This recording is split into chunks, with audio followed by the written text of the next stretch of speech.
What's up, everybody? Welcome to episode 155 of the Dumb Marks podcast. Got the three-man booth here at the moment. Steve's having some glitches on the other end, so he'll be joining us shortly. Donald, Jason, how you guys doing today? I'm good. I'm good. Mm-hmm. They do anything fun this week besides work? No, I just went and saw my Saw yesterday. So you know me. Thumbs up, thumbs down. Oh, thumbs up. Really? Yes.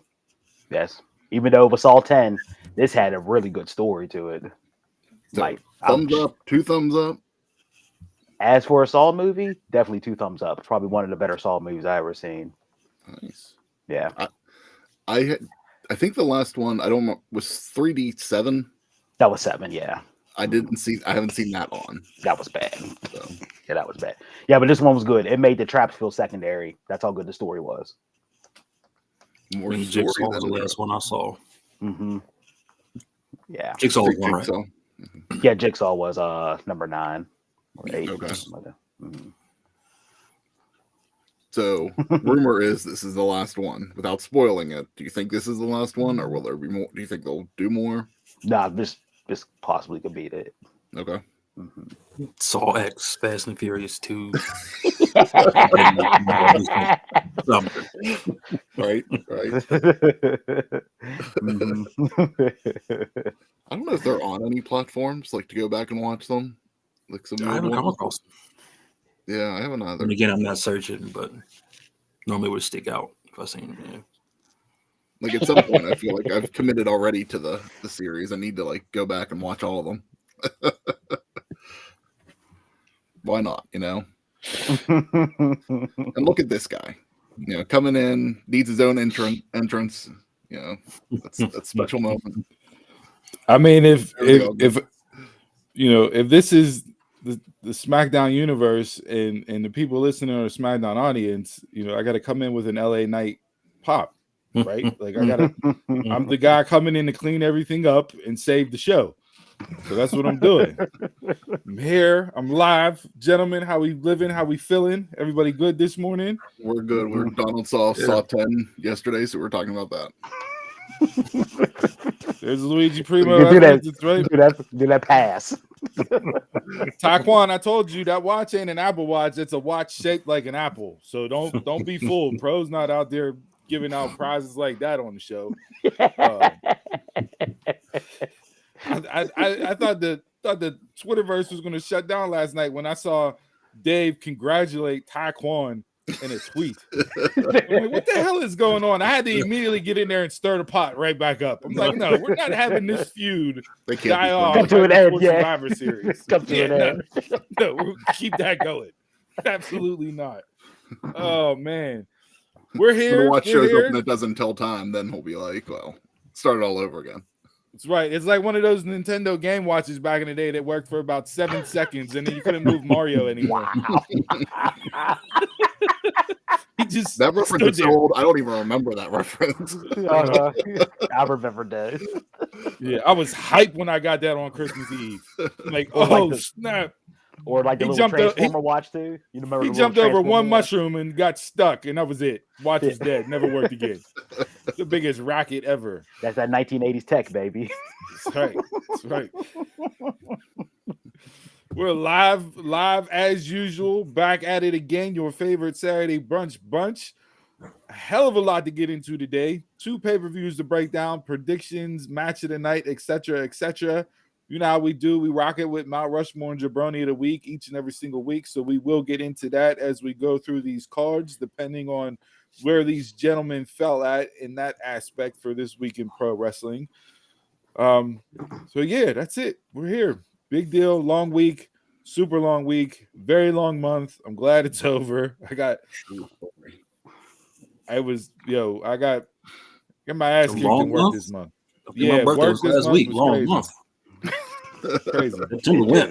You've been sleeping since the birthday, so pretty much. I told you, I don't like how all these Libra babies are all lumped together. Oh, I'm not a Libra. I ain't a Libra. Not a Libra. That's a slap in the face right there.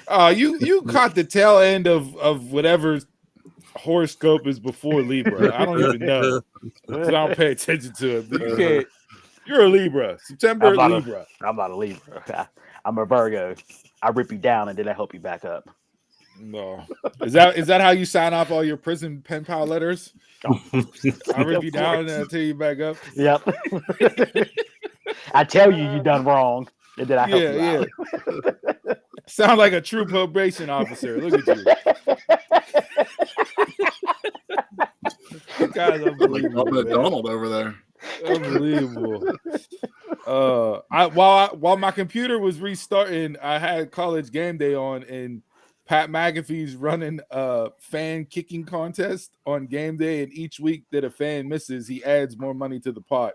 Mm-hmm. This dude from Duke University kicked the ball about 3 yards and hit a kid in the face. Well, who wins the pot? There's the clip of the week. The student that kicks it gets the money. Okay. Right? Yeah. Okay. It's a 33-yard field goal. It's an extra point, an NFL extra point, basically, right? Mm-hmm. So this kid kicks this ball and it hits a kid 3 yards to the left, like right in the face. So then all the fans start chanting one more time. They were like, no. So Pat McAfee's like, all right, run it back.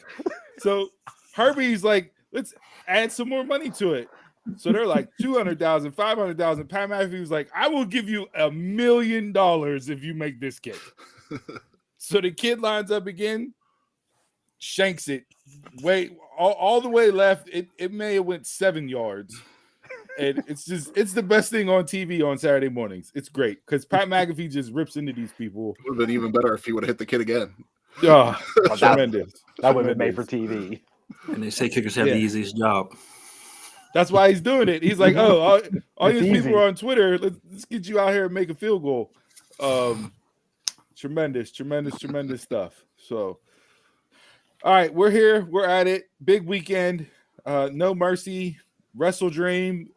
People are very not into that show, but that special, that pay-per-view, they're saying it's probably going to be the worst attended, worst bought AEW pay-per-view of AEW's tenure. We'll debate and break down the card and see if we feel that way after we go through it, because there's a lot of stuff on there that's pleasantly surprising if you enjoy the fantasy booking matchup aspect of AEW's booking. And a lot of it's just like, all right, I could have had it on Rampage. Yep. So we'll see and get into it there. But I wanted to start with No Mercy. We'll touch on Mount Rushmore and Jabroni as we go through it, because spoiler alert, pre-production, we kind of asked around who had what, so that way we could get through both of these cards and hit Mount Rushmore and Jabroni. So God damn Taquan. My stuff ain't refreshing because I can't see shit he say. I thought my connection issues were bad. That's crazy. Yeah, we can't put that. Yeah. No. Yeah. See, Ty, this is why. Yeah. See, this is exactly why I don't like Libras. Right there. And I'm married to a Libra, so he's got extra strikes. This is how that goes. Anything she does to him, he takes it out on all of you. On all Libras. I applied to everybody with a Libra attached to their date of birth. So Chris, we're gonna start with you because you said what you have for this week actually leads into NXT No Mercy. So we'll break down the card. And like I said, we'll hit Mount Rushmore Jabroni, get through it all as we normally do, and have some good wrestling chatter this morning. Absolutely. So yesterday, and normally what it is probably wouldn't even factor until next week, but WWE released their opening for No Mercy yesterday. So they put it on all social media and they released it. I'm not going to spoil it and talk about what it was, but I'm going to hype it up because that might be one of the best open. Did you? Okay. That might be one of the best opening videos I've seen in a long time. Yeah. Austin Creed. Jason did not. Yeah. Was it the video game? Yes. Okay. Mm-hmm. Well, I didn't watch all of it. I didn't finish it. Okay. Oh, it was good. So actually, I went on and I saw just like the clip on YouTube, and I was just like, oh, someone did like a create an entrance type thing for it. So I went on. I was like, oh shit, this is actually the real thing. Mhm. So like I looked, I was like, oh, it's on the WWE page. Well, I was like, they shouldn't have spoiled it. Like they should have saved that. Like, I know. Yeah. I know. I was a little disappointed in that. And they did that. They did the same thing yesterday with Pretty Deadly too, and I'm mad about that. Like they aired their vignette on social media prior to SmackDown for not. I guess they couldn't fit the 2-minute vignette into the show. Heaven forbid you can't find 2 minutes. But yeah, they definitely ruined that, and we're gonna have to do a debate this at some point in time about intros into pay-per-views, because back in the day, that used That to used to be the be thing. that used to set off the pay-per-view. Yes. Like, So that's the PVV intro. yeah, Yes. yeah. Oh, okay. I just thought it was a clip Yeah. they put up. Okay. no, No, that's gonna hype they it up. spoil it. Yeah, This is stupid Yeah. asses. yeah. If They you did didn't it. get spoiled and you're going into the show, not knowing, it's gonna really hype it up. Yeah. Yeah, they did the I'd same have thing felt with better than watching it live on TV. Yeah. they did the same thing with Spider-Man. The Spider-Man 2 coming out. They already showed like the intro, the page screen, and all that stuff. Why? I mean, I guess times have changed, and they do that, I guess, differently now, because you want to get the clicks and the hits, for the little videos itself. But I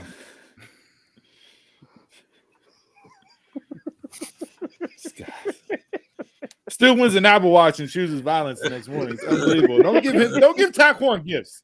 We were talking. Did someone say that Austin Creed made the video?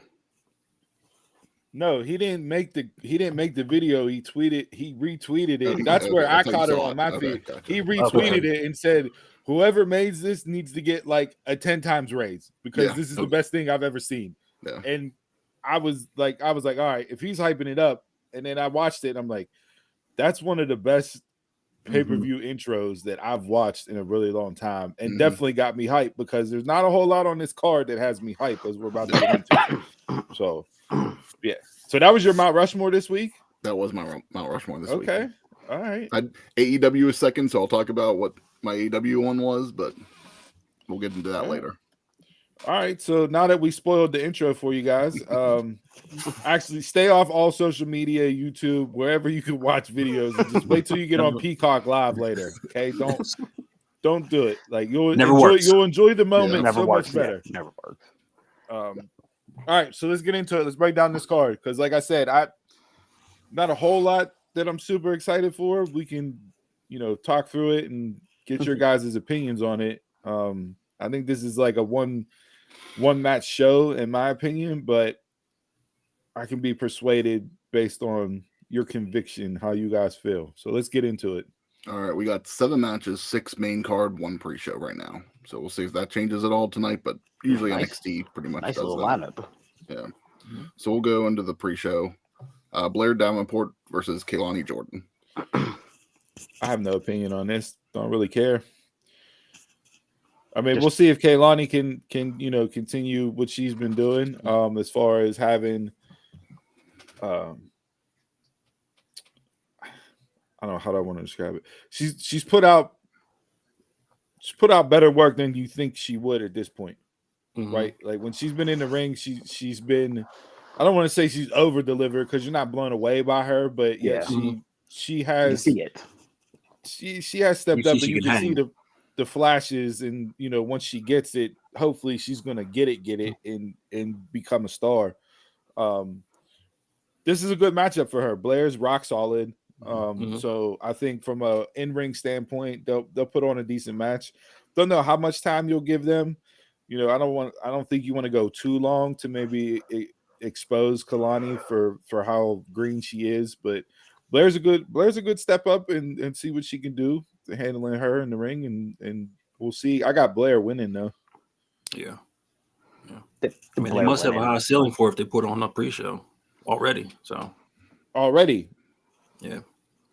What, maybe 3 matches? She just debuted a couple months ago, and she's already on the pre-show. Like, I don't know what that says about where their women's roster is at right now, but I think it points more towards what you said, Jay, that they have high hopes and they have a high ceiling on her. So let's get her out there and see what she can do when the lights are the brightest.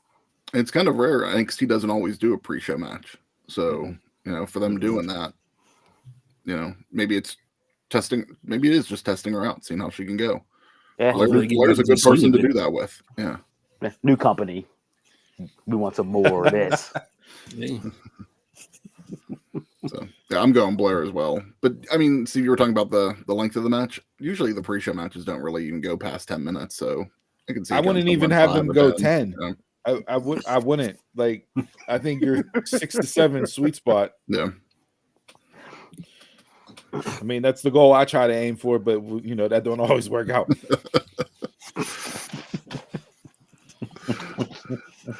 All right, moving on to the main roster. We'll start off with Braun Breaker versus Baron Corbin. My jabronis is coming in here. Okay. So. All right, well then bring up your jabroni and we'll kick it off with you. Okay. My jabroni for this was their parking lot brawl on the week. I mean, NXT parking lot is like the most dangerous parking lot ever.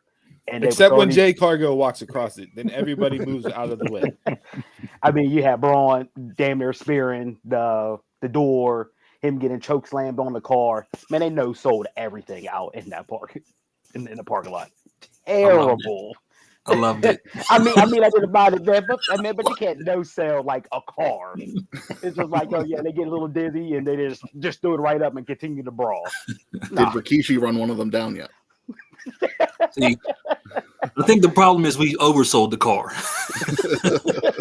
Getting slammed on the hood doesn't hurt. You made the car too tough? We oversold the car through history. I mean, he wasn't choke slammed on a 79 Pinto that was made out of steel. Like, we're talking about these IKEA. These paper mache cars out there. Yeah, it was a little Kia Sportage. It was like, my goodness. It was like, yeah, just laying there. The next thing you know, I'm jumping off the car. I get my head slammed through through the garage door. You know what? I'm just bouncing back and still brawling. Look like a Steven Seagal cop movie fight scene. And then them running into the building was like, what the hell? They running into the building and then just getting put through Shawn Michaels' wall. And Jason had it best when he told us that earlier. Yeah, jabroni should have been his wall. Yeah, the wall plywood. One-sided plywood or drywall. Looked like a midget football team running out for kickoff. They went through that banner so fast. They used that flare for the gold wall. Look, that wall gave less resistance to when the Shockmaster debuted. Like, I was trying to think of Shockmaster. Then you just see Shawn Michaels jumping up. Security. Then like 20 people just ran out of nowhere. It was like Agent Smith and Matrix Reloaded. I need more, and they're just coming through the door. I'm like so over the big pull apart brawl in wrestling. Like, too much. It doesn't have its impact that it used to carry. And not everybody needs a pull apart brawl. Like, no.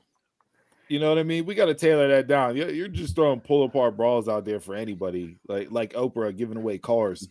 Like, we don't need that. This feud didn't need that. This storyline didn't need that. You know, you could have done something way better as far as these two. Like, I wish they would have. I wish they wouldn't even have touched, honestly. Just back and forth on the mic. Build it up. Yeah, just build it up. And then let them go at it and turn in just a physical.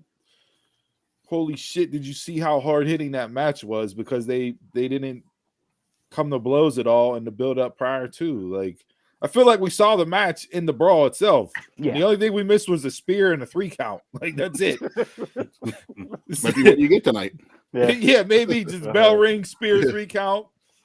Braun with the Goldberg in there somewhere. Squash. Yeah. Then Tuesday night you'll get the Extreme Rules match. In the parking lot. Because that's what I was just like, the one match on this card that deserves a stipulation isn't getting it. Like, we have an Extreme Rules match later on. I get why they're doing it, but just like, this is the match that deserves a stipulation more, though. Yes. I mean, do I think these two will over deliver? Potentially. But I mean, for me, Corbin has delivered since he's been down there. Oh, this has not, like, my opinion. It is of this match, and that has nothing to do with where Corbin's at right now. Because I'm with you, Jay. I think Corbin's been fantastic, but I just like it's like wash, rinse, repeat with Braun. It is. I mean, how many pull apart brawls did him and Mello have? Like it's the same. It's the same thing. Like it's everything. Brawl. Come here, you bitch. Brawl. Come here, you bitch. Yeah, like you want to talk about Wasn't that someone's jabroni recently? Everybody using the word bitch in wrestling. No, that wasn't, but that would be great if it was. But no, like Braun had his heel turn, which is what he needed because he needed the fresh coat of paint. The universe was turning on him as a baby face and this and that. And it had so much potential, and I just feel like it's completely flatlined. Mm-hmm. And I'm less interested in him as a heel the same way I was as him as a babyface. I thought it would have been the opposite. I thought I would have got behind him more based on where he started out after the heel turn. I enjoy the run-ins. That's it. Just give me the run-ins. Yeah, the running spears and all that stuff. I mean, that's the only thing he's been doing. But what's that going to help him in the main roster? But he's been losing every single match. Like he's been like the professional putting everybody over.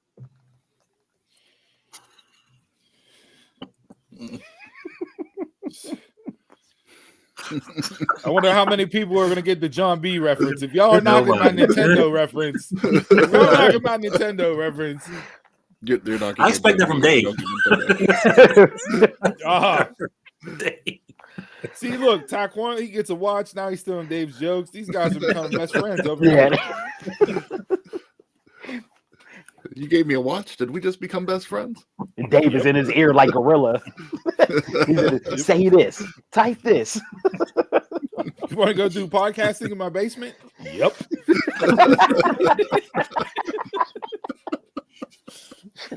As I sit in my basement doing a podcast. It's tremendous. Honestly, I don't think Braun has anything left to do in NXT. Like to me, it's just done and over. He's just down there floating. Like, get him up to the main roster and let's see if he can actually go and develop a character, connect with an audience, get over. Like, what do you bring? What would you like to see him being brought up as? If you had the pencil, heel or muscle, I need him as an enforcer for somebody.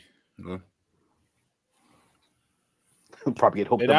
I don't know who on the main roster I would put him with. Somebody that can talk.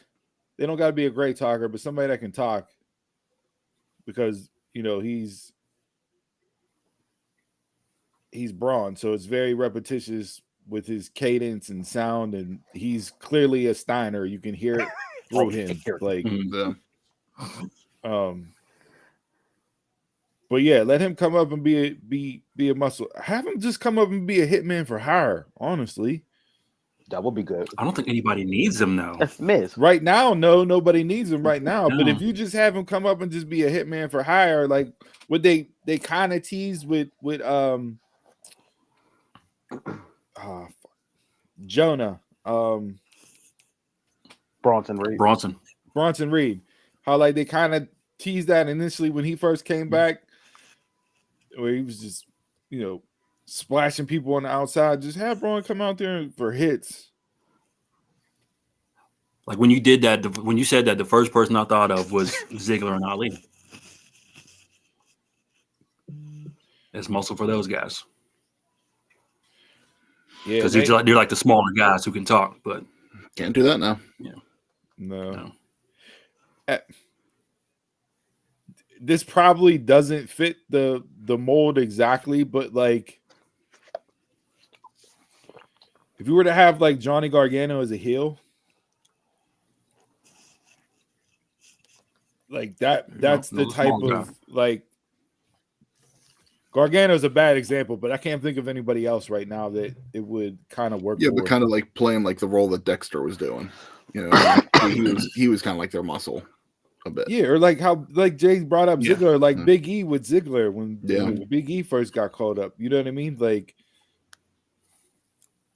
just to get him out there, and then you can branch off. But I don't know. We'll see. I am interested to see what they do with Braun when they bring him up, but he has to come up sooner than later. This has been too long. I think he's overstayed his welcome in NXT, and it's hurt him more than it's helped him. Yeah, agreed. Would you put him as Melo's muscle? No, because I think they have too much history in NXT that you can't work that on the main roster. Can't break away from him. NXT doesn't matter on the main roster.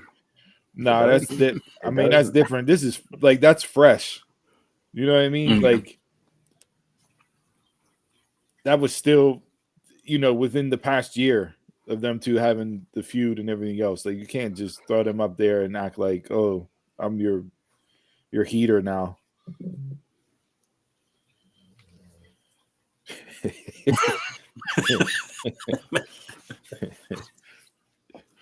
Yep, exactly. 100%. Well, speaking of no continuity, there was 3 weeks of continuity. That was about it. I don't know why we spent this much time on Braun Breaker and Baron Corbin. I'm going to go with a double count out. Pulling a Dustin finish, double count out. And then I think we'll get some type of stipulation match coming up. So I was thinking disqualification to lead to something on Tuesday. So I'll go Corbin straight. I'll go Braun. Okay. All right. We'll move on. We'll go into the Heritage Cup. Noam Dar versus Butch. I hate this Heritage Cup. I absolutely hate it. I hate it. I hate how much of a mainstay it's been. I hate how much time it's gotten. It's the concept isn't bad, but the fact that you had the same 2 people win the cup for the first 19 title changes or the first 19 cup changes. This was like back whenever the hockey first started. You only had 6 teams. It was just the Red Wings or the Blackhawks, and they just continued to trade the Stanley Cup for 12 years. Give me Butch, just because I need something different. I can't have him come down here, run through this tournament. The tournament's been a pleasant surprise. I've enjoyed the matchups. Like there was some good wrestling. There was some good wrestling leading up to it. But just the concept of the cup itself, I'm over. Like, same. But if you're going to keep it around, give it to Butch. Hell, let him go up on SmackDown with it and have the Brawling Brutes drinking beer out of it. I'm going Noam Dar. I don't see Butch having it because, especially since Brawling Brutes was looking at Pretty Deadly's vignette yesterday and all that stuff. I don't think he's going to do anything with the cup if they're getting ready to drop it out to the Yes Boys. I want Bush to win, but something's telling me it's going to be Noam Dar. I just need that man off my TV screen. I would like I wasn't a big Heritage Cup fan on UK, and I would like to see this go away, but something tells me they're going to keep this going just for whenever Europe starts eventually at some point and just move it over there. But I'll go with you guys too. I'd like to see something different, so I'll go with Butch, but I'm not expecting it. So that'll move us into the NXT Tag Team Championship. We got the Family, OTM, Creed Brothers. With cornrows. He's doing it with cornrows too, Taquan. Yeah, he is. This is my jabroni, man. This whole sit down, the whole build, everything. And none of the tag teams I want in it are in it. Yes. I popped with the Creeds drinking milk out of the wine flutes. Like that was pretty hilarious. When he said I brought your drink of choice, I was waiting for Out the Mud to come around, and I'm glad they didn't have nothing. They should have had the Henny. They should have had the Henny right there, just out of the bottle. Either that or a 40 in a brown paper bag. Then you really would have hit the stereotypical drinks. No, I agree. You want to talk about like a fall from grace? Where's the NXT tag team division? That used to be the main. Like they used to have the best tag teams in the world. Yeah. They put on the best tag team matches. They opened every single takeover. Yeah. And tore the house down. Now it's not relevant at all and hasn't been relevant in a long time. Well, we had the same argument back to Stand and Deliver. I was telling Jason earlier in the week, I was like, once the Creeds were gone, then when they took their little leave and all that stuff, there was no single tag team around except for Gallus and the family.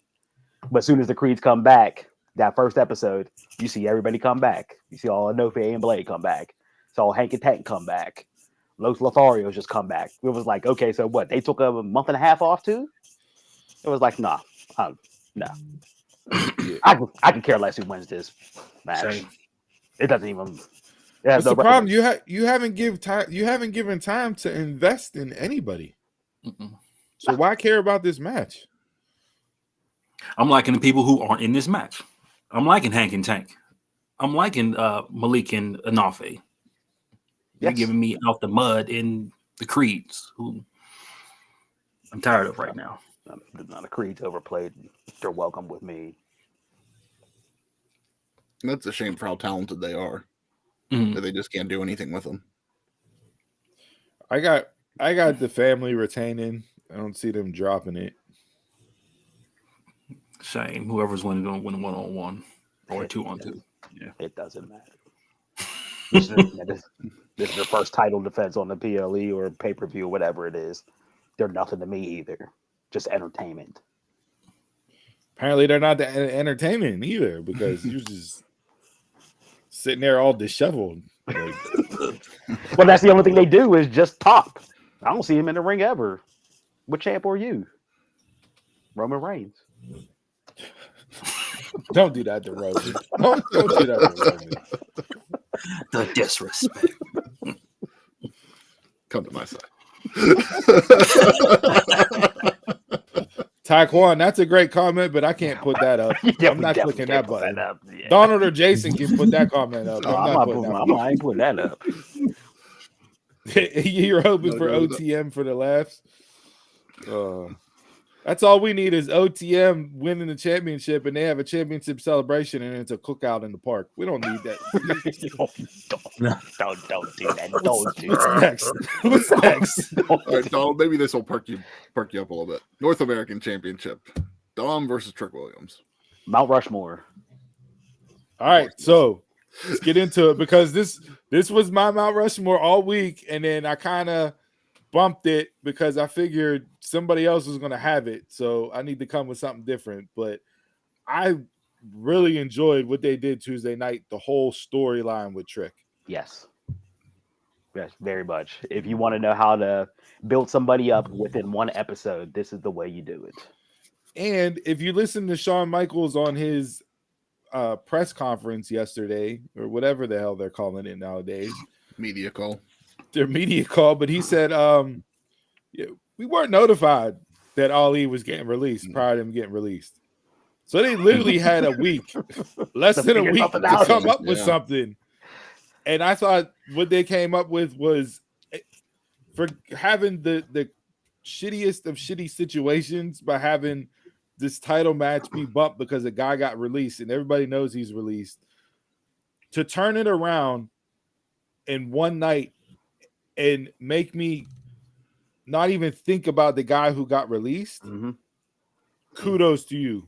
You deserve all the praise in the world because you made the best out of one of the crappiest situations going into a live event that you could have been handed. Like, I got done with NXT Tuesday night, and this is no shot at Ali, but like, all I thought about was Trick wrestling Dom. Like, they completely made him the main center in one night. Yes. And it was believable the way that it happened. Yeah. Mm-hmm. Now, do I like, that he just walked in and wanted to get added to the match and Sean was like, oh, okay. You can argue that.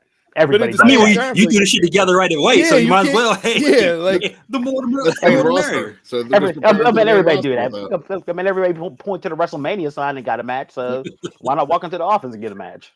Yeah, and could we have Adam Pearce stop booking NXT matches?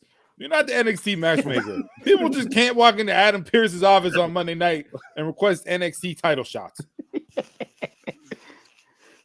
Apparently, So Adam my Mount Pearce Rushmore is the other half of supervises that. Sean. I think that's what they're saying. Would you say, Jay? My Mount Rushmore is the other half of that, or the other 2/3. So the match that Dom and Dragon put on Monday was, I mean, I've never seen the crowd like that for a I mean, you got to be Ray, and you got to be Prime Ray. The way the fans were into that match, and that match delivered. I said it last week or the week before. I can't remember which week, but I said Dragon Lee, they have finally hit on the next Rey Mysterio. They've tried all these people, Sin Cara, whoever, run up El Mascarado, I don't know, run through the list of people that they've had that was pegged to take over Ray's spot as the next underdog luchador masked wrestler. Dragon Lee is. This is the pop I was expecting Escobar to get, but it hasn't reached that. But this man came in one night, and you seen the front row standing, like you seen down low standing for a little bit. Well, look who he went up against. The third best wrestler in the promotion. Of course. Of course. Talent elevates talent. Of course, he makes it professional. Hey, Ray. Dom made Dragon Lee look good in that match, boy.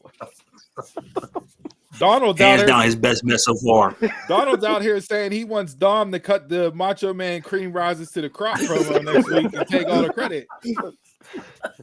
He made him look good. He gave Dragon Lee a household name. Donald's just living kayfabe life over there every week. Yo, we're not gonna do that to Dragon Lee. We're not gonna do that. No, that was definitely one of the highlights of the week. 100%. That was second. I mean, that was my second Mount Rushmore was Dom and Dragon Lee. Jason, when they moved Dragon Lee to the main roster and they put the merch out, and when the kids are starting to wear all the merch and buying the masks and everything, that's when he's going to be the next guy. Yeah. I'm just hoping it's sustainable. Yeah. And not just a one-night thing. You saw him last night getting into it with Theory a little bit. So, like, he's everywhere. Don't put him with LWO. Don't do it. No, not at all. I think that would slow his momentum. It would. Yeah, you gotta have him stand off to the side of that. No, because if you're gonna do the merch, which is one of those things that they look at for talent, he's got to be his own thing. He can't be part of a group. Yes.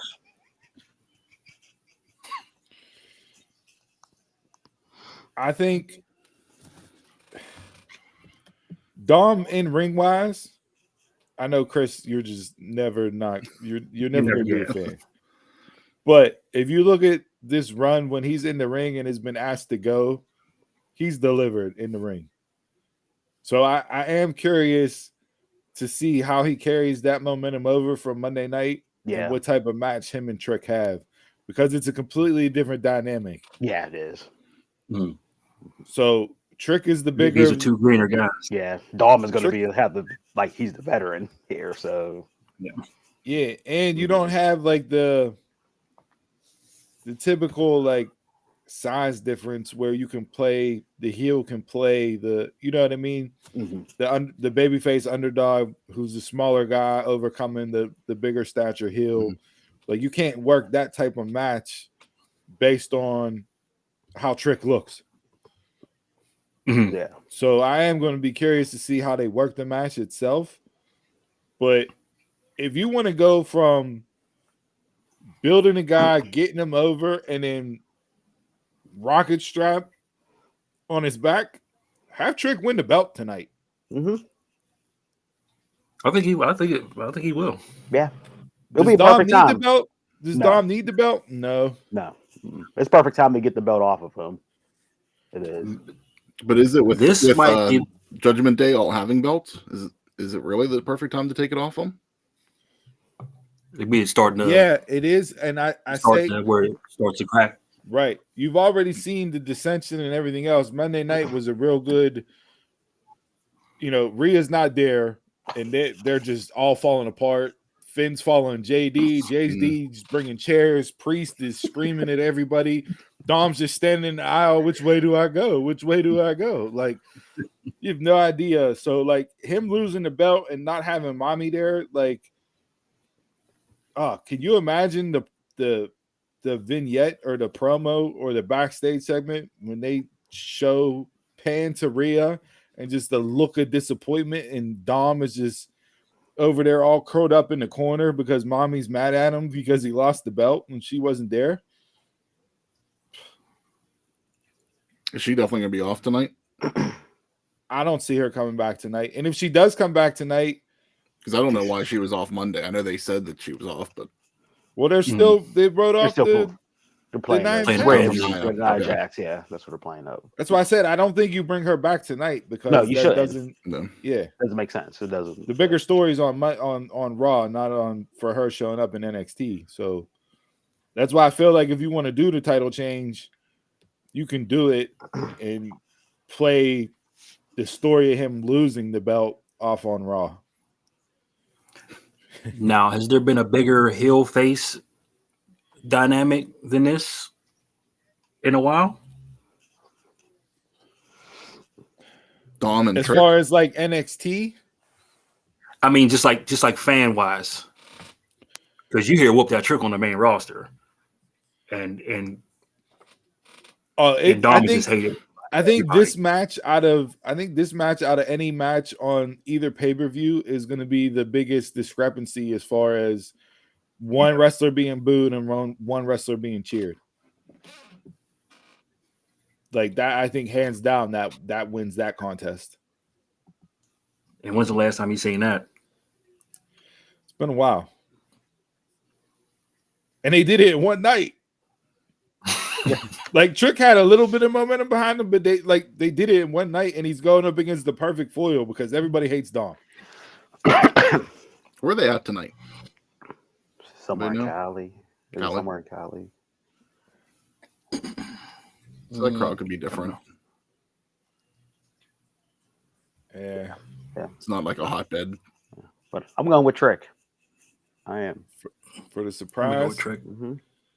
Trick Mello I'm going with Trick just because I want them to just pull the trigger and put a rocket and see where he goes. I'll be the different one. I'll say Dom retains. Coming on board.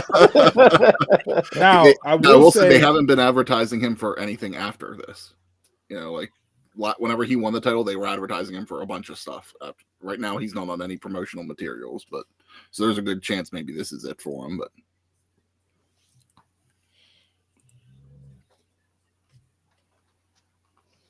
all right, next. All right, we'll get to the NXT Women's Championship, an Extreme Rules match: Becky Lynch versus Tiffany Stratton.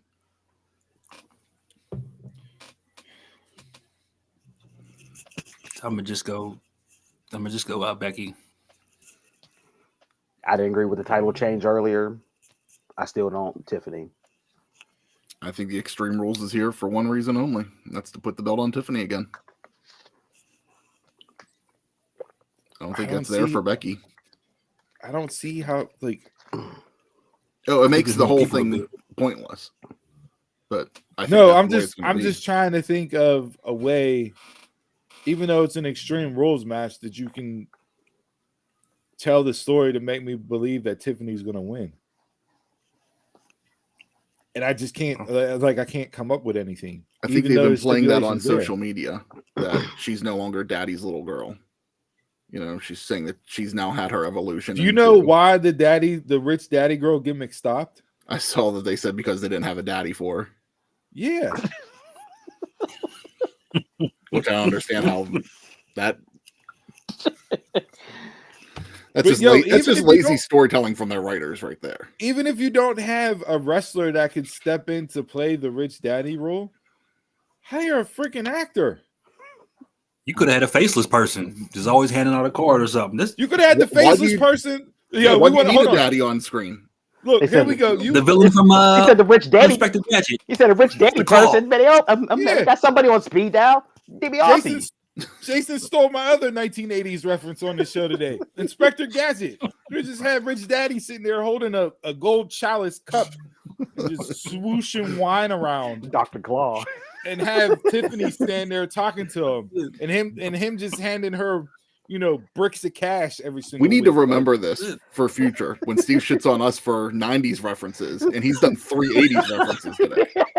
I was inspired by Cody Rhodes. What can I say? Talk about feeding into the audience. Yeah, just 3 of them. I'm gonna see how many I can get to. I'm gonna try to get up to 10 if I can. But that would have been something to give her to evolutionize. I'm not saying she's not good in the character that she's in now, but the character that she's in now is just kind of all right, here's the influencer. It's just like you said, Chris, it's lazy. It's lazy booking, it's lazy writing. The rich girl gimmick could have been something different. Mm-hmm. We've had rich guy gimmicks. It could have just been that take of the rich woman gimmick. It's not hard to write. Oh, apparently NXT Apparently, if you use the chairman, that would be too real.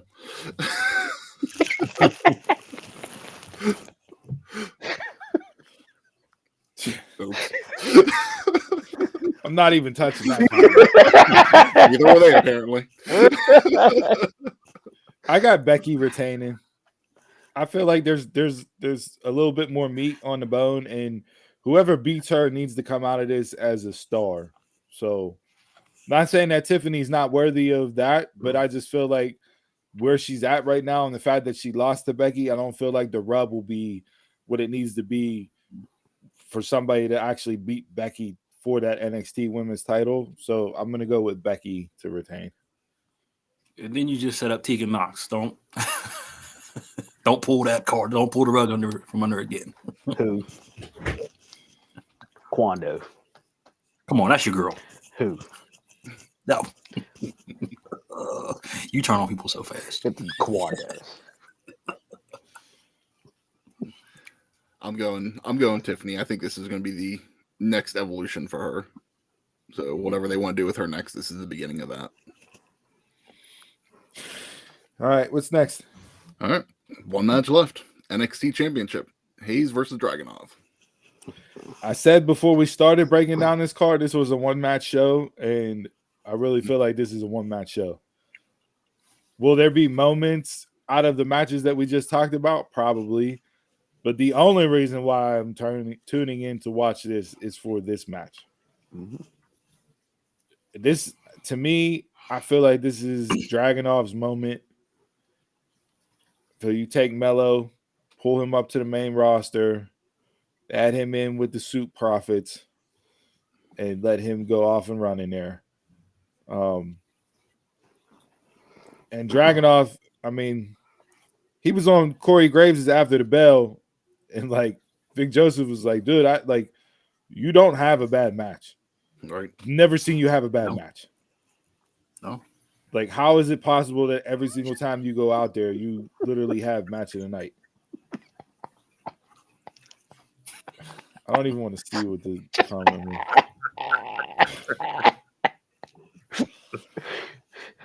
That's BSU is a better name than the Suit Profits, if that's what they're going with. Looking like the Righteous yesterday. You could have had him looking like Ice Cube and everybody from Higher Learning. I just saw his previous comment, and Taekwon just wrote that storyline better than what NXT did. I got Dragunov. Same here. Same as you. It's time to pull the trigger on him. I got Dragunov, and then I want to see the Trick Mellow dynamic. You can go back to the last time these guys wrestled at the last PLE, and I'm going to give the same argument. I'm just tired of them not doing anything with the UK talent. they've just been pushing Dragunov. How do you not put the belt on him by now? So Dragunov for me. How long has Melo had the belt? March, April, whenever Stand and Deliver was. That was WrestleMania time. Yeah. Yeah, it's about time. Yeah.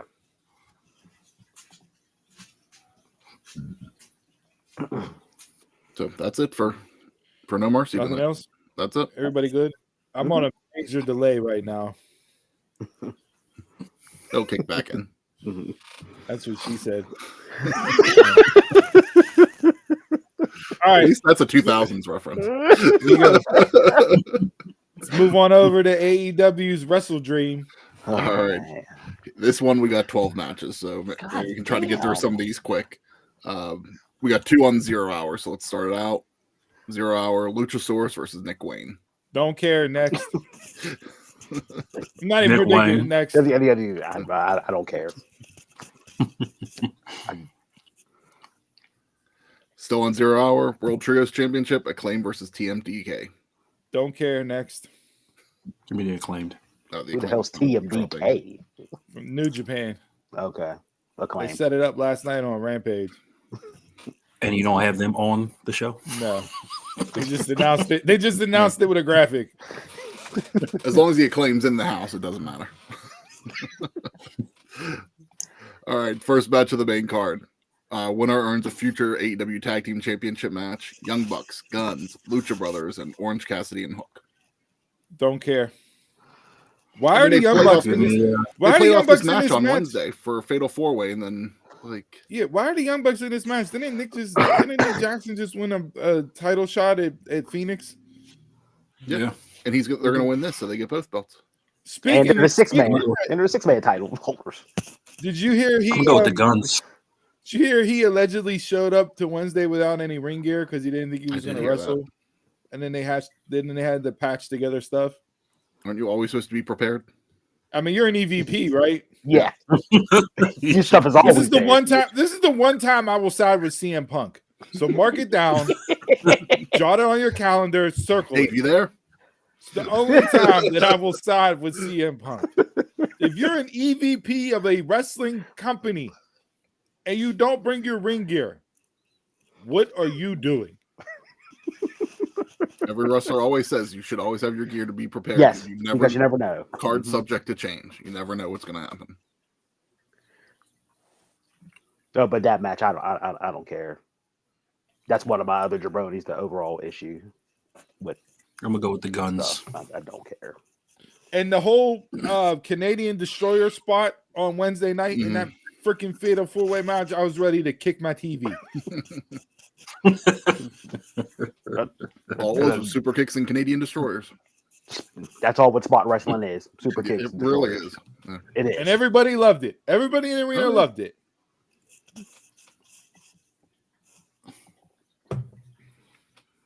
I don't have I'm not picking this match. Like, all right, so maybe we can actually get into something with this one.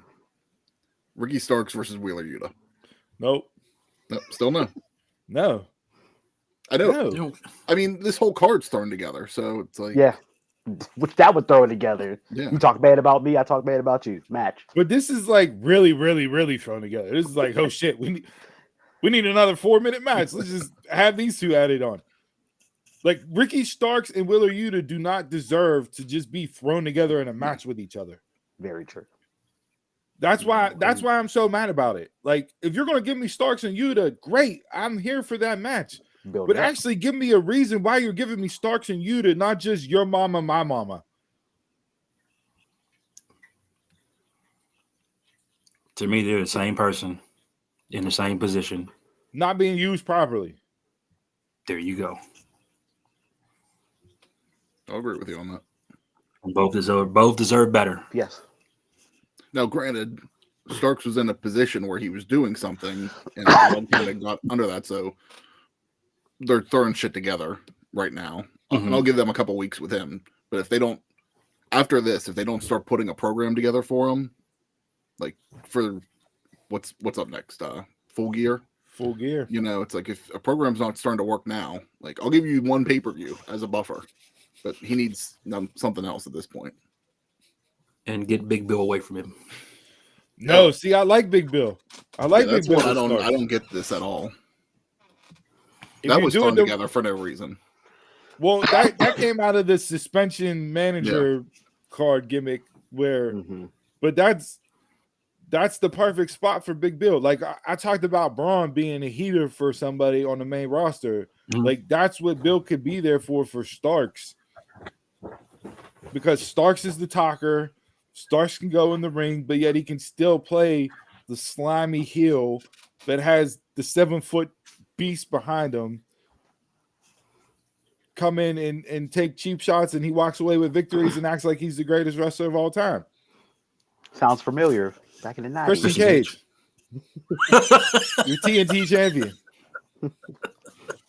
They just need to do. They just need to use Bill better with him. I just don't feel like they're using Big Bill with him. More so. That's why, like you said, Chris, they need to give some. They need to do something. So if you're not going to do nothing, then the pairing is dumb and it doesn't work. No. But if you actually do something with it, you can make it to where it matters and it means something, and it can actually help elevate both guys. We'll see where that moves on. We don't care, but this could be match of the night. It could very well could be. It's the two of them, and I think that's the crazy thing on this whole card. Like most of these matches could have potential to be match of the night. It's just, and that's the thing that they're talking about. They're all thrown together, and where's the story? Like none of these really have story. Jay, you're lying right there. That's the thing that pisses me off the most about this match. Tap dancing over there? Just making sure I got to fight this dog. All right, you guys might enjoy this one a little bit. The TBS Championship, Statlander versus Julia Hart. Hey, kudos to Julia Hart because she's had a really good run the last couple weeks. One of the few matches that actually has some story on here too.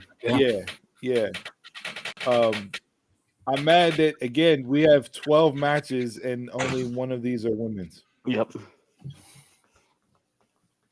Yeah. You can't put a six-man tag team match for women. You do it for the men all the time. Tony can't wrestle anybody from Stardom. Just like Steve said last week, you can't find nothing for Athena. There. Bruh. Still hot about that. Yeah. You can't find anything for her? Honestly, with her, it's almost out of sight, out of mind at this point. And it's a shame because for how good she is on that show whenever I do get the chance to watch it. And I like what they did on ROH with Lady Frost in that this week with that match and Athena's minion in training, MIT coming in, costing her the victory. Like I'm glad to see they're at least doing something, but come on, man. She's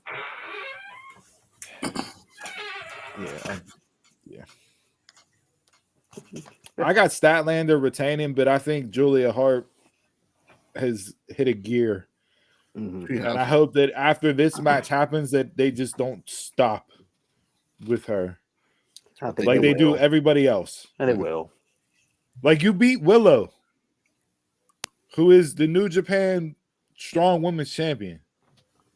That should be a momentum shifter and have you carry that momentum on. To just be fed to the TBS champion to lose and then you go away and not do nothing else, that's going to hurt. That's going to hurt her. Yeah. Statlander to retain, but I think Julia Hart will show out. I mean, they keep hyping up her last loss was against Statlander. So, I'm not sure. I just don't want them to take it off Chris this early, though. So I'll go with Statlander. Same. Yeah, I'd be really surprised if they take the title off Statlander. All right, next. All right. Up next, for the Ring of Honor World Championship and Strong Openweight Championship, Eddie Kingston versus Shibata. Give me Shibata. These title for title matches starting to get on my nerves. Title for title, both Eddie holds both of them. So it's for Eddie's belt. Yeah. Okay. Yeah, Shibata's the pure champion on Ring of Honor. Yeah, it's Shibata.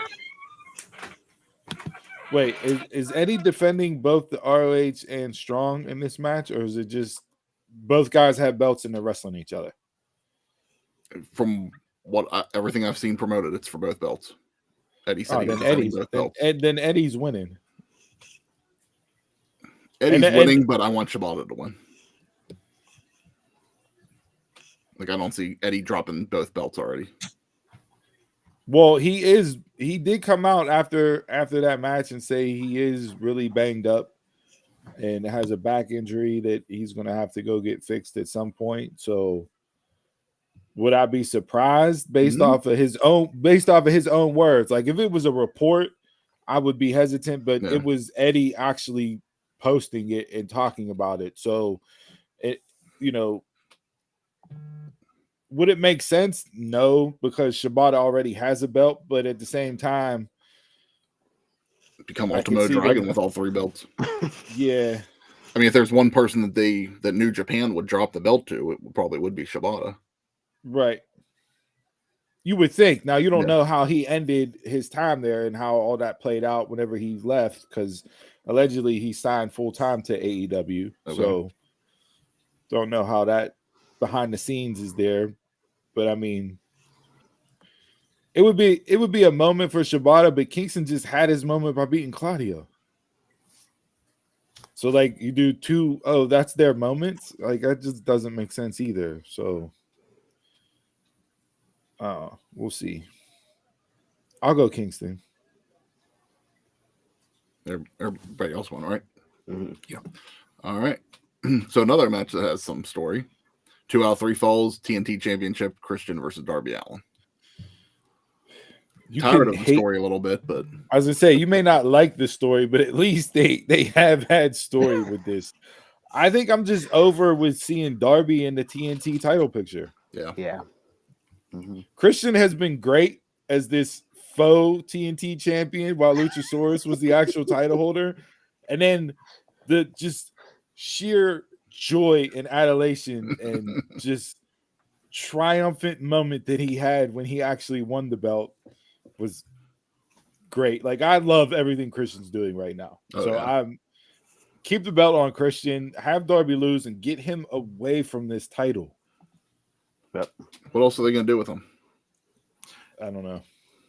He's got to go through some character evolution, Darby, because you can't keep picking at the same wounds. Yeah. Before, I mean, he's been the same guy for 4 years before you stop caring.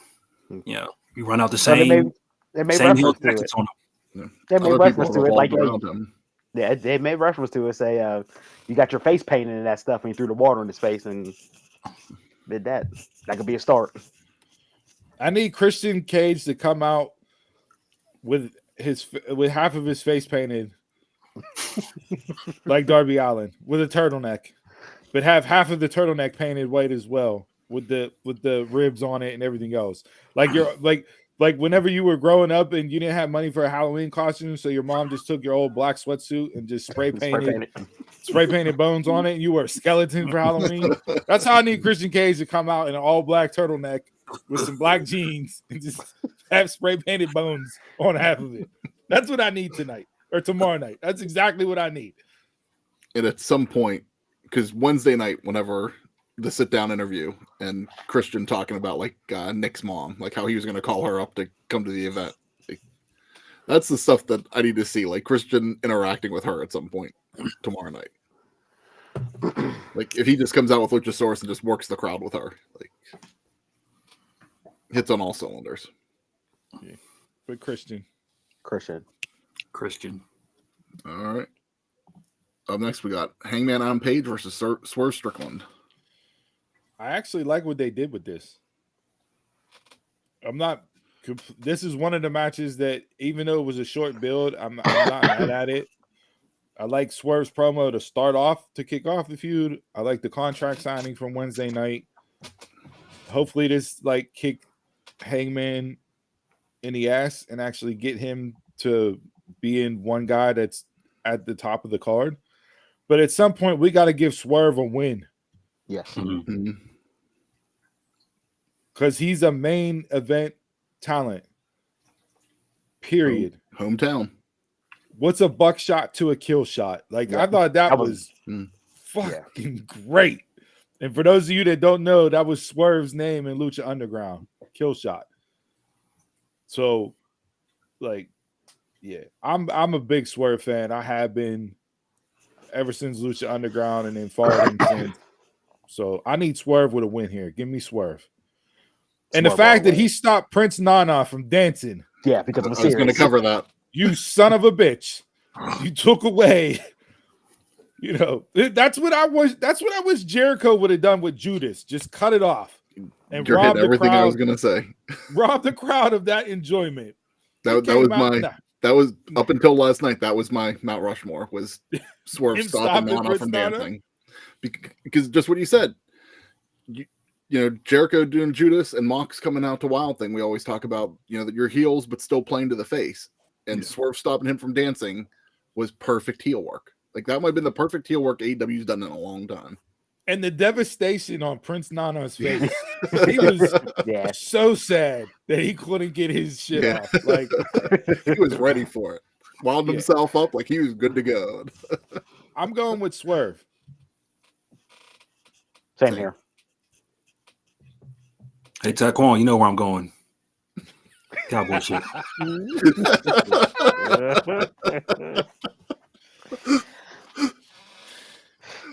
Perfect way to end that.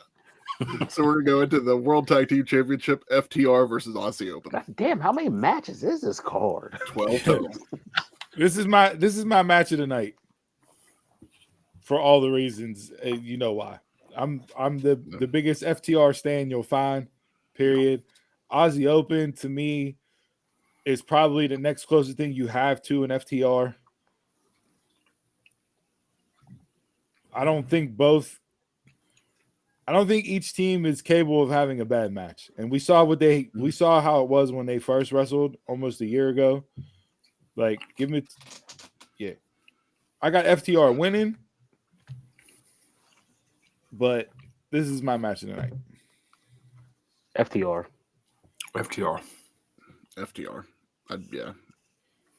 Just what you said, Steve. I don't think this match will deliver. But I'm still holding out on my match of the night. Next up, we'll go 6-man.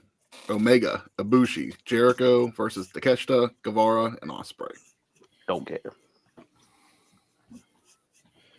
I'm more interested in what comes out after this match than the match itself. Because you have 6 guys in here where you can have feuds and stories moving forward. We still need like that Omega Takeshita like definitive moment. I thought them searching Japan for Kota Ibushi was hilarious. The only person I don't want to see in this match is Jericho. True. It's like, other than storyline wise, just for him and Guevara, it's like it doesn't fit. Give me the heels. Yeah. Who takes the pin? Samuel O'Reilly. Samuel O'Reilly. No, I'm talking about if we pick the heels, who takes the pin for the faces? Jericho. Oh.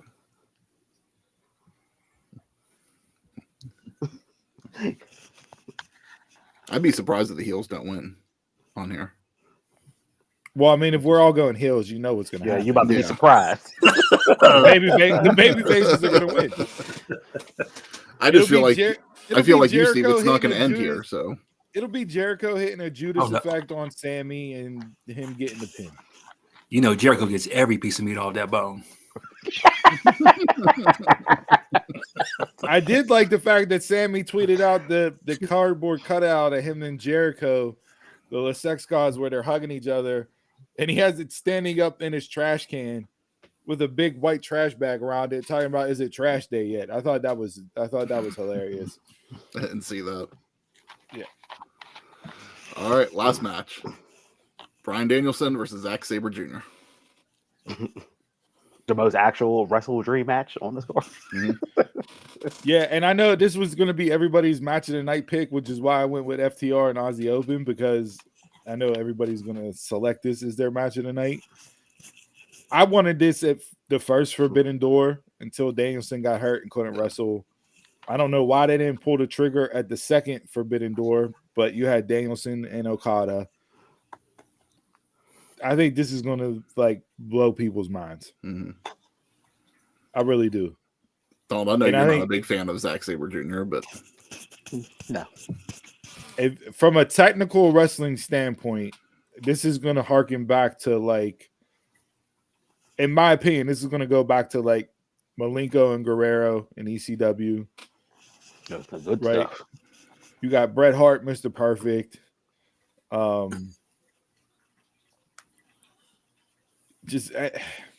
need Omega Rainmaker Wrestle Kingdom. That's what I need out of this match.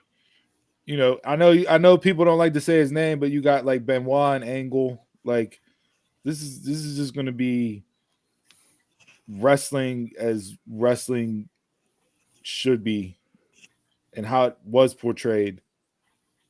Hold for hold, holy shit! A lot of mat stuff, a lot of transitions, a lot of chain wrestling. I'm sure Danielson will get in his kicks and some of that other physical stuff. But Steamboat Savage. You don't about as a high fly. Just hope he protects the forearm in this match. Well, if I'm Zach, I'm targeting the forearm. I think they're gonna work it. You got to work the injury angle, but don't need Danielson out again for action for unspecified amount of time.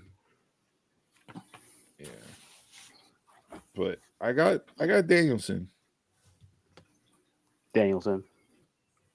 You could put Zack Sabre Jr. and Kip Sabian side by side, and I still couldn't tell you who Zack Sabre Jr. is. I knew it was coming. I just saw him sitting there in silence. I knew it was coming. Bryan Danielson. That'll be wrestling clip of the weekend. Or these two people the same person. How do you start playing that game with Jason? Tell me who this is.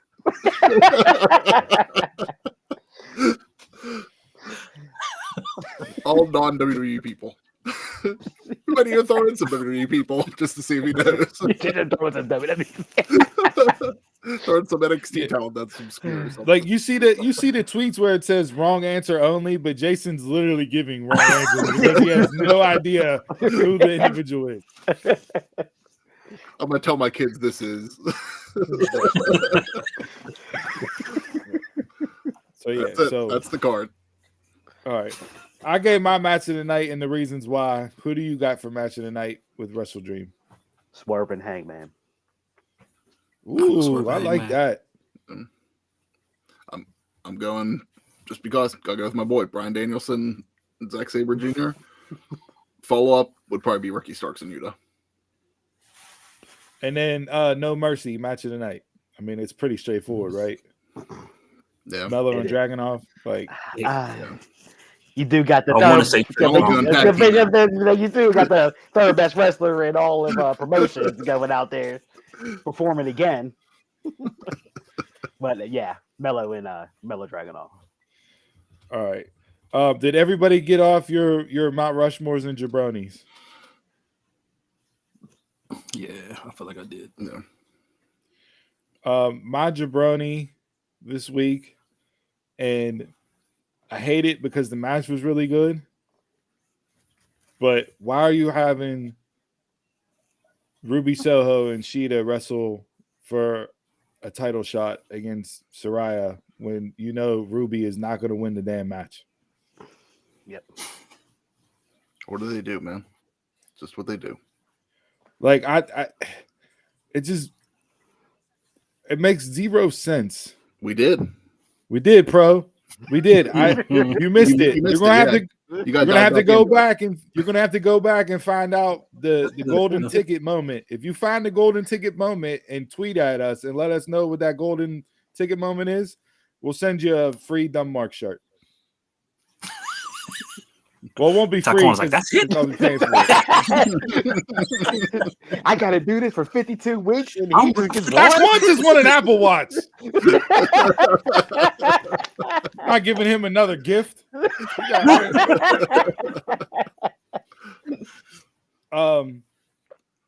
Yeah, so that was my jabroni. There was some other things that I could have put on there, but it just like it just goes into everything that like I hate about women's wrestling right now, and then especially what I hate about AEW and women's wrestling right now.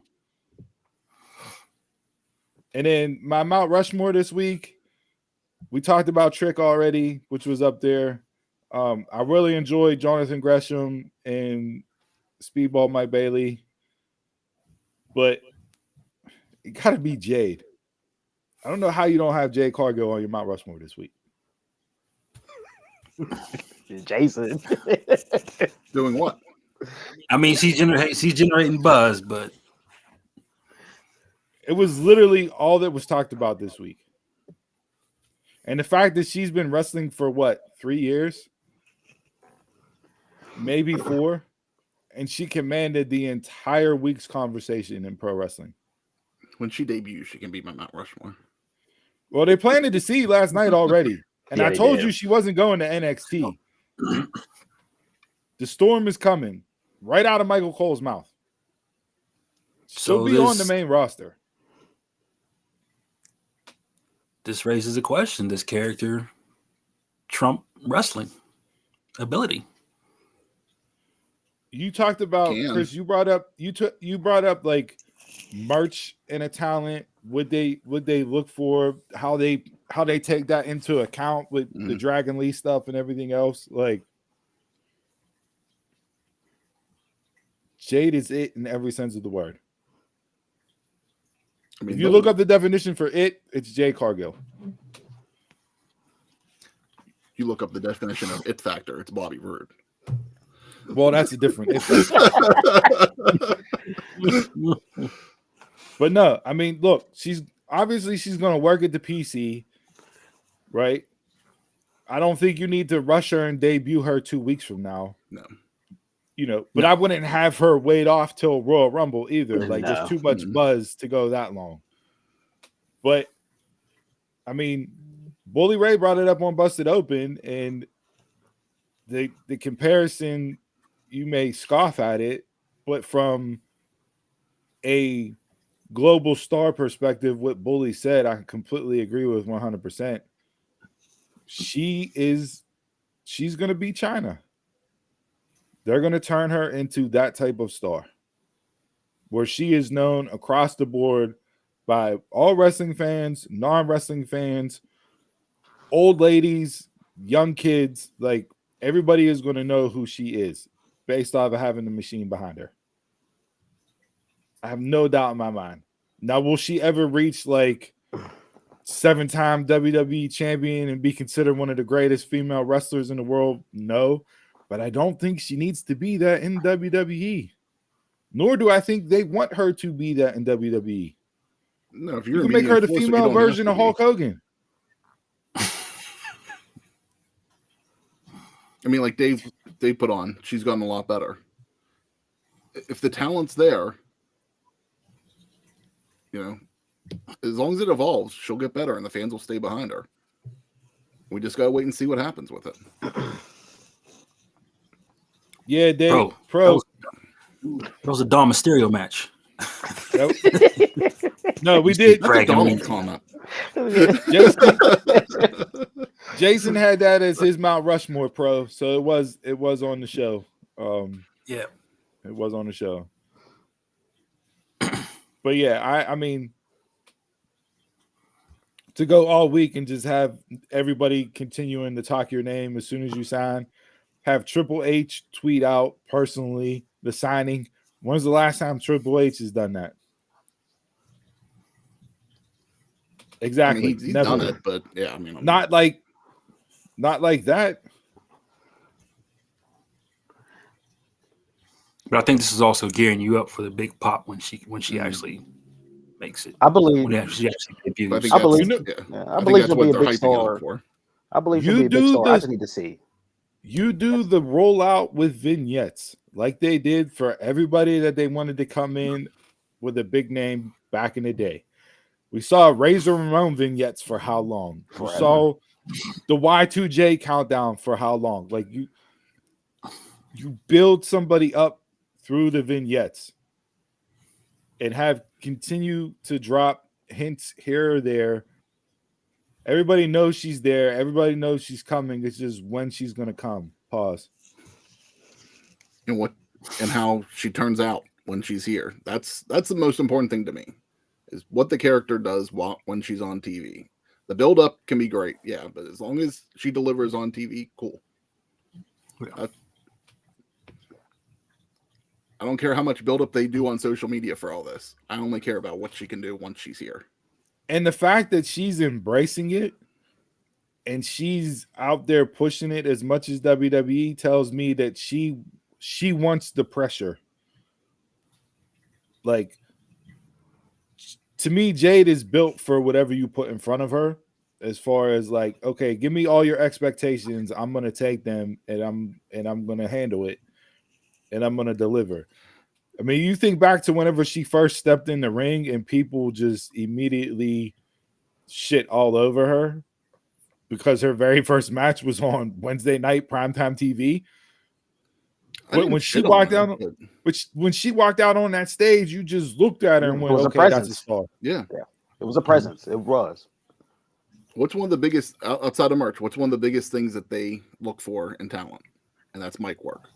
So as long as the in ring work is cool, she'll be fine. But if she can't develop herself on that mic, that's where she's going to get lost. And that's a big thing that she needs to work on.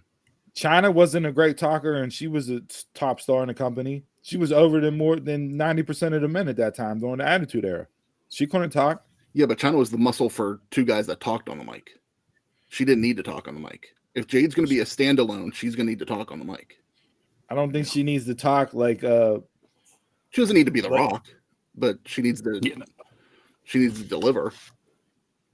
I mean, to me, she's like Stratton. Stratton does well in like the backstage segments, but like when you get her a mic in the middle of the ring, it's iffy. Well, that goes back to the Paul Heyman aspect of booking. Don't put out the negatives, highlight the strengths. Yep. So don't give Jade a microphone and tell her to talk for 7 minutes. Yeah, but WWE doesn't do that. WWE isn't that type of booker. Look, it doesn't matter what WWE booking does. It's just like any coach for any sport. You have to adapt and put your players in the best position to succeed. If you know she can't stand out in the ring by herself and talk for 7 minutes, don't do it. When she first comes out and is starting out, then don't do it. I mean, it's that they're going to throw her into. She's going to be this standalone person. I feel like that's what they're going to throw into. But would you be mad exactly, if Dave?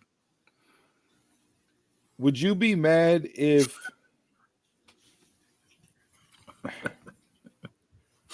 Brandy? What if you put Paul Heyman with her? Say the bloodline crumbles, the empire's over, Roman loses the title.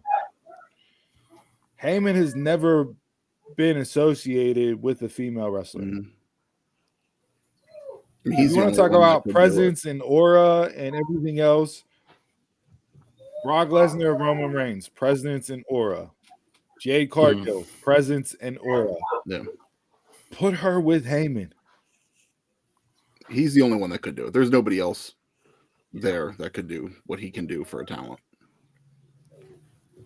They put her with Bill Alfonso. Just whistle 24/7. Could MVP do it? Who? MVP. I mean, he's not doing anything. That would be good, but I mean, he would. He's not Paul Heyman. He's not Paul, but that'd be good. But then you start, relating that to, is she gonna be part of the Super Profits and all that stuff? Because people's gonna try to correlate that, Yeah. I mean, he's only got almost, and what are they really doing with him with that? So we'll see. Time will tell. I mean, they put her with Mark Sterling, and look how that worked out. It worked. Mm-hmm. It You know what I mean? Was Like she, it worked. was she with Stokely for a little bit too? Yeah. Yeah, like Mm-hmm. yeah, it worked. So, but I feel like if you're gonna put her on this trajectory, what they're doing with hyping up the announcement, the signing, all the pub, all the tweets, who do you want to see her feud with first, everything else, yada yada yada, and you want to establish her as a big deal on the main roster immediately, and you're worried about Mike being the only aspect. The in-ring stuff you can work around based on matches and how you set them up, right? She doesn't have to go out there and give you a Bailey Sasha 30-minute classic. Heyman is the way to go. It's an immediate stamp. And the fact that it's the first female wrestler that he's chosen to back as a Paul Heyman guy would just speak volumes about where she is, who she is, and where she's expected to go. I did like her theme in AEW. I did too. I'd like the storm is coming, and then I like that. Yeah. I mean, it's kind of like, to me right now, I was thinking this week of, you remember, like, whenever Finn, whenever he was in New Japan, he always did something like with his entrances, and that's the way Jade's been. Like, I hope like they don't let her stop that, you know, like they've done to other talent, because her entrances for events were always great in AEW, like to show off And like, her characters, you know. But it's WWE, they don't like doing that stuff. Yeah, I know you're not gonna get like the theme inspired gear anymore. No. That's Rey Mysterio is like the only one that can do it. They do. I mean, and then they let Seth incorporate like color tones where you can tell. So maybe. I mean, Sasha did it with different ring gear inspires. Zelina does it. So I mean, Gargano did it all the time. Yeah, Gargano stuff. Color scheme. All color scheme, but you know who it is. Yeah. Yeah. So, I will say, I know I brought up the Ruby Soho and Shida match, not as my jabroni, not because of the match, because the match was great, just the fact that you knew the finish before the match even happened. I hate that Charlotte Flair is in another title match. Yeah. And the fact that the match was booked as a triple threat by Bayley, because you're continuing to show the cracks in damage control, which should have ended a really long time ago. And Asuka just being thrown out there to take the pin in this triple threat pisses me off even more. Welcome to the 15 time. She better not win. No. So what happens with her? Don't do it. I love Charlotte, but don't do it. All right, before we wrap up and get out of here, we're an hour 30 in. Donald, you had a little overarching theme for pro wrestling that you wanted to bring up. No game this week. We had 2 pay-per-views, Mount Rushmore, Jabroni. That's enough wrestling content. We're not going to we're an hour 30 already, so we don't need another game. Yeah. So what do we got? The thing I was gonna bring up was like how many fatal 4-way matches were booked like throughout this whole week. It was like, again, like we talked about, like, why can't they just pick somebody and just build something up?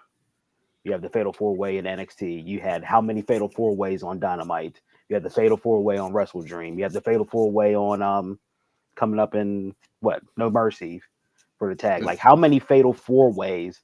I swear there probably had to have been like at least 32 fatal 4-ways the past 2 months.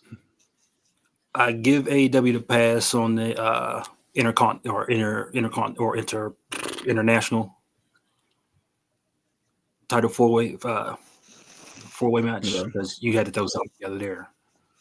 Just because that didn't go to play with Moxley's injury, but everything else, figure out a storyline. I mean, the tag team one on Dynamite made no sense.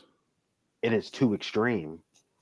What the one for the single, like each representative for the single representative. That was WWE booking right there.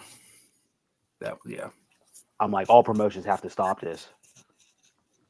It's a quick fix. It's a quick answer. It's you don't want to write a story. Part of the problem for weekly television, really. It is. You know, as much as we love watching wrestling each week to an extent, you know, back in the day, whenever they only had to book one event a month over once a week, you know, just like you run into those issues where it's just you're going to overuse something. Speaking of overuse and pay-per-views once a month and all that, what do you guys feel about the rumors that AEW is going to be on Max starting next year and they're going to go to a pay-per-view a month schedule? If they factor Ring of Honor in with that, cool. I don't need AEW specifically having a pay-per-view a month. Yeah. Now, will it be their library too, or just none of that was said? It was just kind of that, you know, it's not official yet. Max is, you know, they're doing stuff with the live sports. They're gonna have NBA. Yeah, I think 65 games this year plus playoffs and everything else. So like they're getting the site ready to have live sporting content. So yeah, but like from one of the things that and here's part of the thing that I don't get. I get if you're a cord cutter on this, that they're going to be live streaming the games from TNT and TBS and stuff. Like that's going to be their live stream is from there. It's not like every game, kind of like ESPN Plus does, you know, where you can watch anything. It's just like, okay, I get that if you're a cord cutter, you know, and you just want those channels to watch it. But I was like, I'm not paying $10 a month just for that, you know, just to get the TNT and TBS feed whenever I get it with YouTube or whoever your carrier is. But I think it's a way for them to work out the kinks. Yeah. You know what I mean? Well, you still have to pay for the pay-per-views. Not sure. Okay. I would say yes, a la UFC on ESPN Plus. You have your ESPN Plus subscription plus the UFC pay-per-view that you got to pay for. So I would say yes, because I'd like if they give you a discount. Mm-hmm. But if they do it that way, then Warner Brothers can get a split of the pay-per-views. Because this is going to be Bleacher Report on the Max app. Is what they're calling it. Is like or Bleacher Report Sports or something like that. So it's like if they would incorporate that, I would even be cool if they did it as so like another hub, like that's on Max right now. Yeah. Like with Discovery and all that. There's gonna be another hub. Yeah. Like if they would do kind of maybe something different, like where you still got your 4 pay-per-views a year, 4 or 5, whatever they're doing that you had to pay for, and then just did like HBO specials. Like I'd be cool with that. Like I've said for a while, I just thought, you know, HBO used to have boxing on Saturday nights. You know, that used to be the thing. You look forward to HBO boxing. Like I wouldn't be cool. I'd be cool if AEW kind of did something with HBO like that, but I don't think that's what we're gonna get. But boxing after dark. Yeah. Mm-hmm. Ooh, that was a big thing. Yeah. All right. I think the pro you just don't know, boy.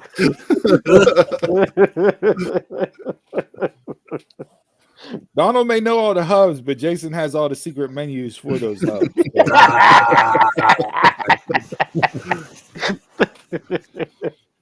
All right, that's the show. Thanks for tuning in each and every single week. As always, we broke down WrestleDream as well as NXT No Mercy, Mount Rushmore Jabronis of the Week. Hit us up on social media. Let us know what you think will be your match of the night for each pay-per-view. As always, email the show at dumbmarkspod@gmail.com.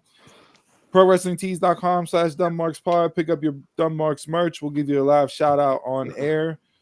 Anybody got anything else before we wrap this up with a little positivity to get your week started? Real quick on here for the social media there. Hey, I don't know if you guys saw, Google Podcasts is going away in 2024. So if you happen to listen to the show on Google Podcasts, now's the perfect time to start downloading Spotify and listen to us on Spotify every week, especially in 2024. What is that? I don't know half these apps we're on. That's the problem with the show right there. There's your clip of the week. With the show? There's the clip of the week. I do a podcast and I don't know half of the apps that we're on. So I have no idea where to tell people to go listen to the show. That's perfect. No, good job, Jay. That's it. I can tell you Facebook for sure. That's it. Dumb marks. If you don't know where to go, head over to dumbmarkspod.com. We got all the links over there for you. Way to save it, Chris. Way to save it. With that being said, since we're in the fall season, I found this quote of the week here for a little motivation for you guys that will tie into the season that is currently. If you feel like you're losing everything, remember, trees lose their leaves every year, yet they still stand tall and wait for better days to come. If you feel like you're losing everything, remember trees lose their leaves every year, yet they still stand tall and wait for better days to come. As you should too. As always, hit us up. We love you guys. Thanks for rocking with us. Until next time, I'm a Mark. You're a Mark. Tell a Mark. Y'all can find us around the way. Bye-bye.